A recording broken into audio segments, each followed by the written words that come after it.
Princess from the Moon, Cik Kaguya. Dan ini bukannya cerita apa yang from Seven Up tu. This is Sho Kaguya Hime. Is it a film? Is it more than 1 hour?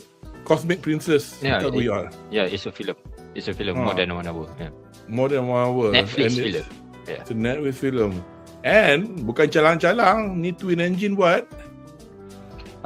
Cerita ni keluar bulan 1 hari tu, Januari. So aku tengok sekali lalu aku tak adalah ulang balik tengok. Sebab banyak title lah aku nak tengok. But still animation kau story best. Although dia by the end of the film dia agak complicated sikit sebab dia dah masukkan elemen time travel, time loop apa semua. So aku macam awal movie, pertengah movie dia macam best sebab the story revolve around the main character Iroha yang terjumpa Kaguya princess ni dalam bentuk baby. And then baby tu pula baby Kaguya ni dia macam membesar dalam kadar yang sangat cepat, macam 3 bulan dalam masa seminggu macam tu. Daripada baby dalam masa seminggu dia dah jadi macam 10 tahun dah. Dia dah macam 10 tahun, dia dah besar, dia boleh bercakap apa semua, dah menyanyi. Dia jumpa dalam kat mana baby tu? Tiang elektrik.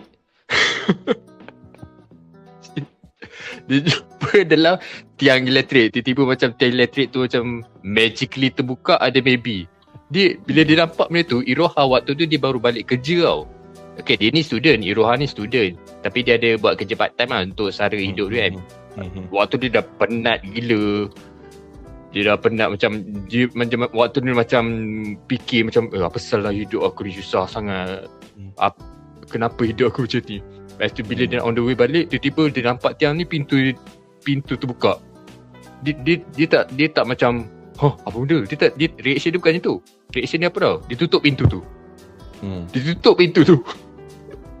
Instead of curious, dia tutup pintu tu. Dia tak nak ambil tahu. So bila dia lepas pintu tu buka, dia tutup balik. Lepas tu bila dia dengar baby menangis, lepas tu dia buka, dia ambil macam aduh, hidup aku dah susah ni, macam mana ni. Lepas tu okay, dia bawa balik rumah. Dia jaga member ni dalam masa seminggu dia dah besar. Aku macam dia pun pelik gila kan. Kenapa baby ni macam cepat sangat besar. Lepas tu dia cerita lah dia ni Kaguya apa semua. Dia macam Iroha ni, dia kalau ada masa depan dia suka macam bukan game, dia macam VR tau. Dia macam masuk dunia VR macam tu lah. Dalam dunia VR tu pun macam bila si Kaguya ni nampak Iroha duk pakai apa benda nama VR punya tu kan. Dia pun macam curious lah, dia nak tahu benda tu lah. And then dia join sekali, Iroha pun ajak dia masuk sekali. And then dia explain lah pasal virtual reality tu apa semua.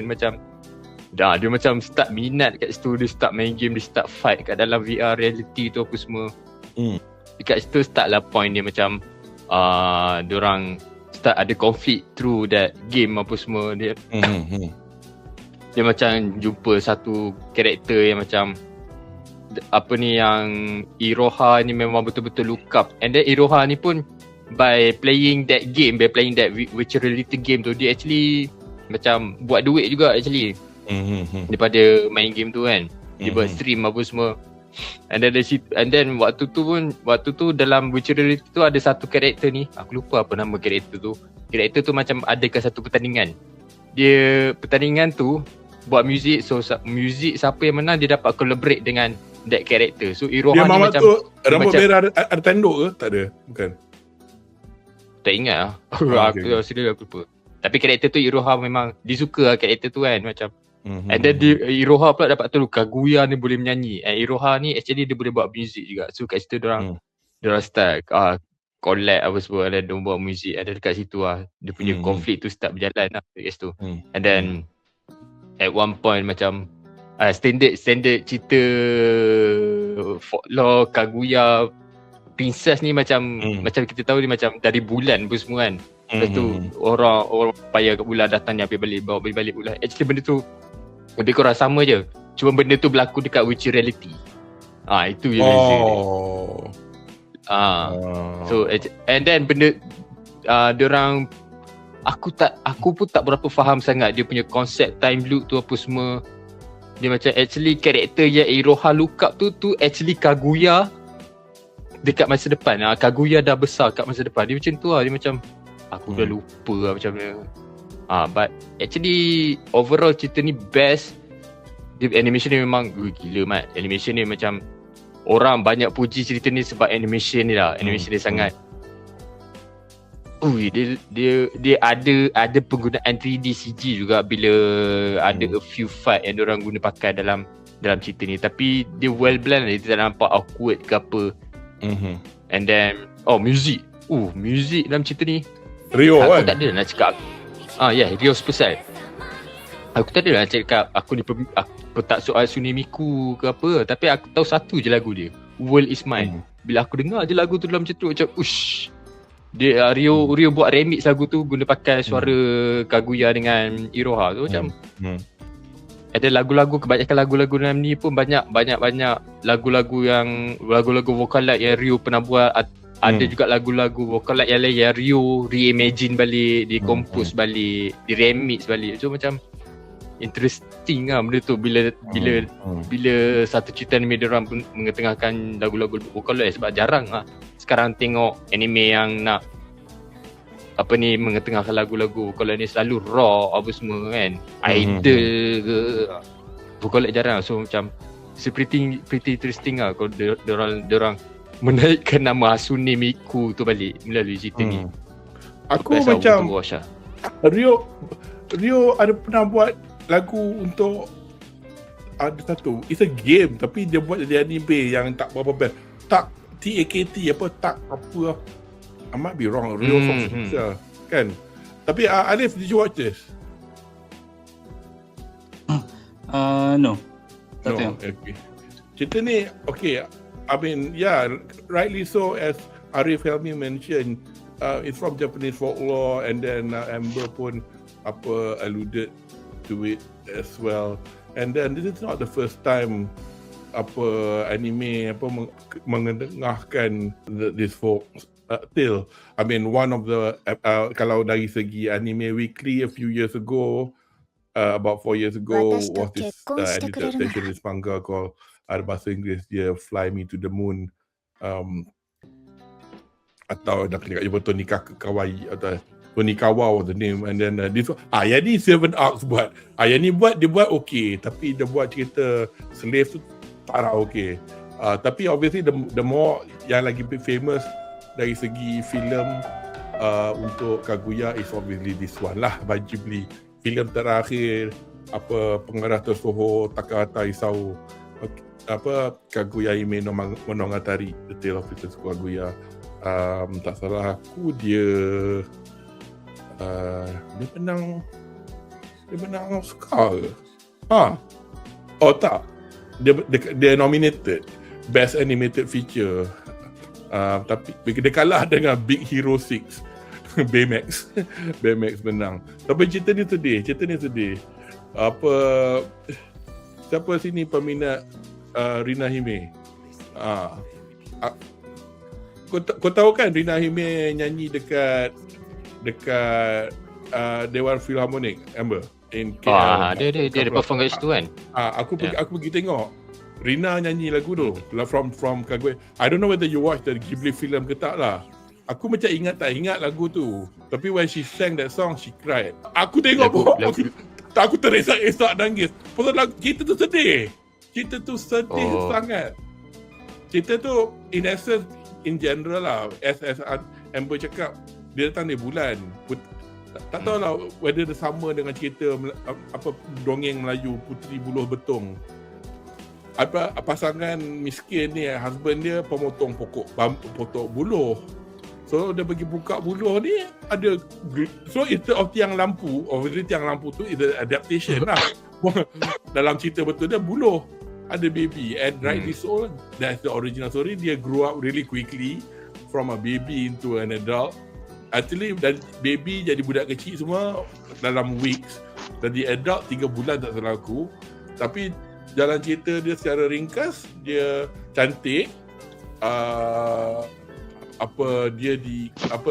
Maharaja Jepun berkenan kat dia. Tak cukup, mula-mula pembesar-pembesar atau anak-anak orang kaya yang dekat Edo tu, ni kan Edo ni zaman ni, aku rasa lagi lama before that lah. But anyway, they all datanglah untuk meminang.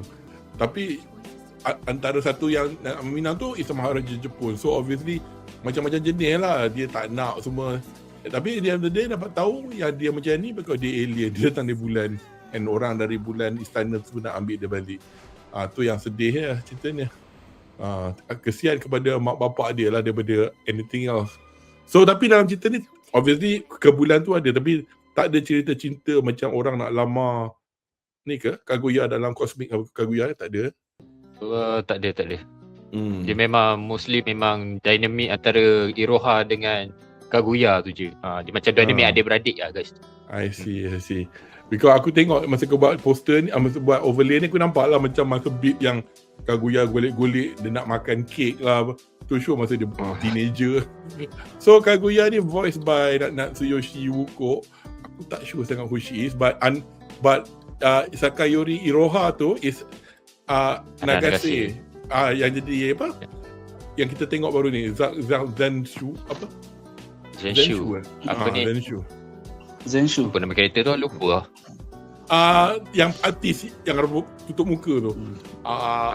Lupa nama karakter tu. Dia, so and then lagi tu ada this girl nama Runami Yachio, ada Saori Hayami, Your Forger. And then there's a guy nama Komazawa. Virus Eye pun ada lah. Cerita ni. Ya. Aku pun tak pasal. Virus Eye Oh pun ada. yes. Dia jadi ada girl nama Otakuken. And then ada ni apa Inosuke, Matsuoka Yoshitsugu, dia jadi Komazawa Noi. So again this is Netflix kan. Tengok. So Twin Engine is the production house. Tapi kerana because dia orang Twin Engine kerja dia macam dia sama juga, dia produce Jukokuraku, tapi studio yang diarahkan MAPPA. Kali ini studio yang diarahkan is Studio Colorado. Studio Colorado pernah buat episod untuk Star Wars Visions, Penguin Highway. So decent studio lah. 2 hours 20 minutes. I'm surprised. It's an ONA and score dia 8.5. So another good title to watch. So ni dah 2 dah 8.5 punya anime that we've reviewed thus far. So that was Cosmic Kaguya Hime.